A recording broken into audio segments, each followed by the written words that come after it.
విజయవాడలోనూ సృష్టి fertility centre అక్రమాలు వెలుగు చూస్తున్నాయి. దీనిపై ఫోకస్ పెట్టిన పోలీసులు కీలక విషయాలు గుర్తించారు. వ్యాపార అభివృద్ధి కోసం డాక్టర్ నమ్రత విజయవాడలోని సృష్టి హాస్పిటల్లో 9 రోజుల పాటు పూజలు నిర్వహించినట్లు పోలీసులు తేల్చారు. బీహార్ నుంచి పూజార్లను పిలిపించి హోమాలు చేయించినట్లు గుర్తించారు. విజయవాడలోని సెంటర్లో 3 వైద్యుల ద్వారా టెస్ట్ ట్యూబ్ బేబీ సెంటర్ ను నిర్వహిస్తున్నట్లు గుర్తించారు.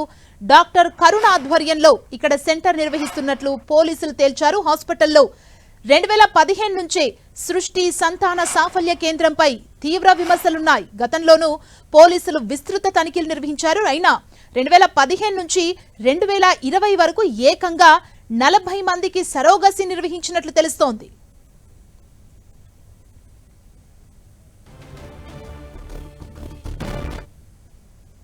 సృష్టి టెస్ట్ ట్యూబ్ బేబీ సెంటర్ కి ఉచ్చు బిగుస్తోంది. పోలీసుల విచారణలో అక్రమాలు ఒక్కొక్కటిగా బయటపడుతున్నాయి. విశాఖలోనూ సృష్టి అక్రమాలకు పాల్పడినట్లు పోలీసుల విచారణలో వెలుగు చూసినట్లు తెలుస్తోంది. గతంలోనే విశాఖ కేంద్రంగా సృష్టి నిర్వాహకురాలు డాక్టర్ నమ్రత అనేక అక్రమాలకు పాల్పడింది. అంగన్వాడీ కేంద్రాల పేద మహిళలను టార్గెట్ చేసి వారిని సరోగసికి ఒప్పించి కోట్ల రూపాయలు సంపాదించినట్లు తేలింది.